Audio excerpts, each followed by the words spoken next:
El presidente Joe Biden se niega a retirarse de una mano perdedora mientras apuesta con vidas ucranianas y dinero de los contribuyentes estadounidenses.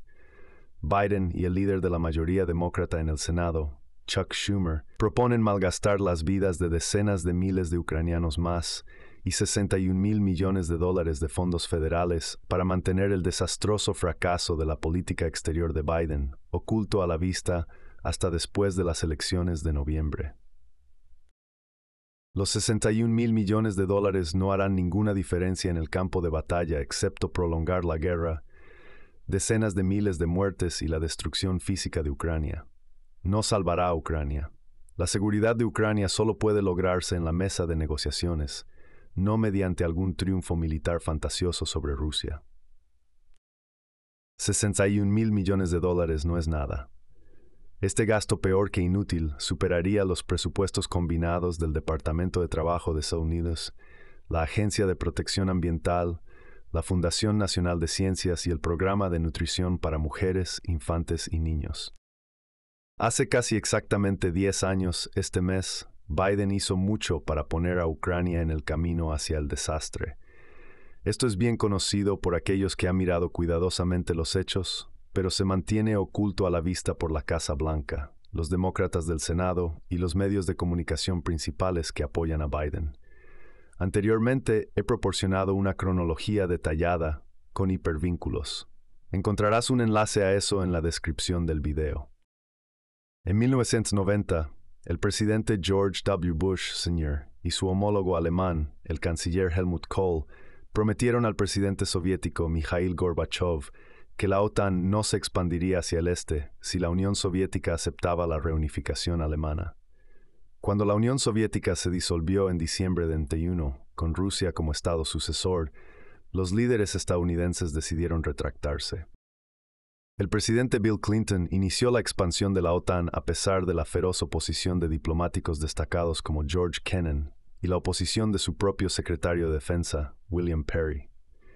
En 1997, Zbigniew Brzezinski subió la apuesta con un plan para que la OTAN se expandiera hasta Ucrania. Famosamente escribió que sin Ucrania, Rusia dejaría de ser una gran potencia. Los líderes rusos han dejado claro repetidamente que la expansión de la OTAN hacia Ucrania es comprensiblemente la línea roja más roja para Rusia. En 2007, el presidente Vladimir Putin declaró que la ampliación de la OTAN hasta esa fecha había sido un engaño a la promesa de 1990 y que no debía avanzar más. A pesar de estas claras advertencias, incluidas las de sus propios diplomáticos, George W. Bush Jr. se comprometió sin borracho a expandir la OTAN hacia Ucrania y Georgia con ese Street Forter en Mar Mogro.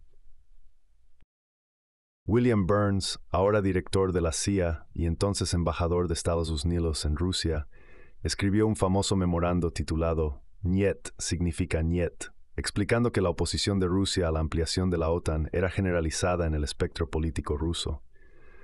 La mayoría de los ucranianos también estaban firmemente en contra del plan, prefiriendo la neutralidad a la membresía en la OTAN. La Rada ucraniana declaró la soberanía estatal de Ucrania en 1990 sobre la base de convertirse en un estado permanentemente neutral.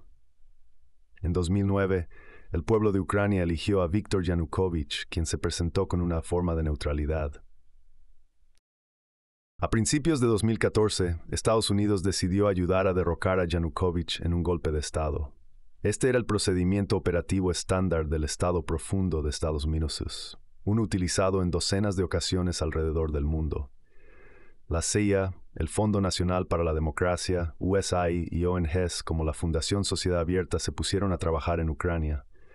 La persona clave fue Victoria Nuland, quien fue primero la principal asesora de política exterior de Richard Cheney, luego embajadora de George Bush Jr. ante la OTAN, después portavoz de Hillary Clinton, y para 2014, secretaria de Estado adjunta.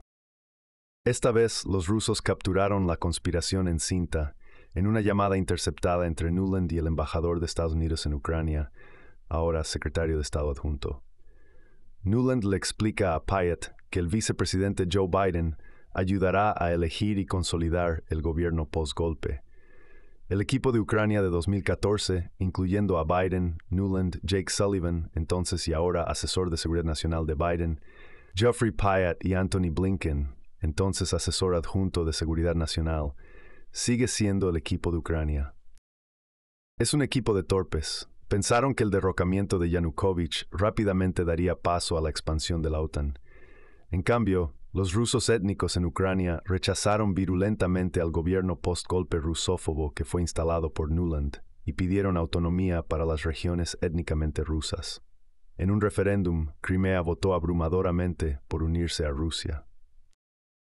Obama, Biden y su equipo armaron al gobierno post-golpe para atacar las regiones étnicamente rusas, pensando que esto sería el fin. Sin embargo, las regiones resistieron. Ucrania y las regiones separatistas firmaron los acuerdos de Minsk para poner fin a los combates y otorgar autonomía constitucional al Donbass étnicamente ruso. El acuerdo de Minsk II fue respaldado por el Consejo de Seguridad de la ONU, pero Estados Unidos acordó privadamente con el gobierno ucraniano que estaba bien ignorarlo. En 2021, después de 7 años de lucha y más de 14,000 muertes en el Donbass, Putin llamó al recién elegido presidente Biden para detener la ampliación de la OTAN e iniciar negociaciones con Rusia sobre arreglos de seguridad mutua. Biden rechazó la petición de Putin de terminar con la estrategia de ampliación de la OTAN a Ucrania. En febrero de 2022, Putin lanzó la invasión de la Operación Militar Especial para empujar a Ucrania a la mesa de negociaciones. El presidente de Ucrania, Volodymyr Zelensky, inmediatamente llamó a negociaciones basadas en la neutralidad de Ucrania. En un mes, se alcanzó un acuerdo marco para terminar los combates entre Ucrania y Rusia, basado en la neutralidad de Ucrania y el fin de la ampliación de la OTAN a Ucrania. Biden intervino para detener el acuerdo en Estados Unidos, informando a Zelensky que Salos Wells en Trud. Biden y su equipo aún tenían más trucos fallidos bajo la manga. Creían firmemente que las sanciones financieras de Estados Unidos, congelar los activos de Rusia y excluirlo del sistema bancario SWIFT, paralizarían la economía rusa y harían que Putin cediera. De hecho, esperaban que la crisis económica resultante lo derrocaría. Por supuesto, nada de eso sucedió. Entonces esperaban que las armas de la OTAN derrotaran a Rusia en el campo de batalla. Eso tampoco ocurrió. Luego esperaban que la contraofensiva de Ucrania en el verano de 2023, respaldada por los planificadores del Pentágono y la CIA, derrotara a Rusia. En cambio, Ucrania perdió cientos de miles de soldados muertos y heridos, su equipo militar destruido. Toda la guerra, incluida la pérdida de territorio ucraniano, los cientos de miles de bajas ucranianas y el completo desperdicio de más de $100,000 millones del dinero de los contribuyentes estadounidenses hasta la fecha, podría haberse evitado fácilmente.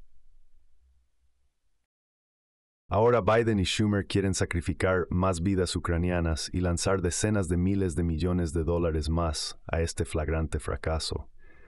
Quieren hacer esto en una votación apresurada, sin supervisión alguna del Congreso y mucho menos pública, sin audiencias y sin ninguna estrategia.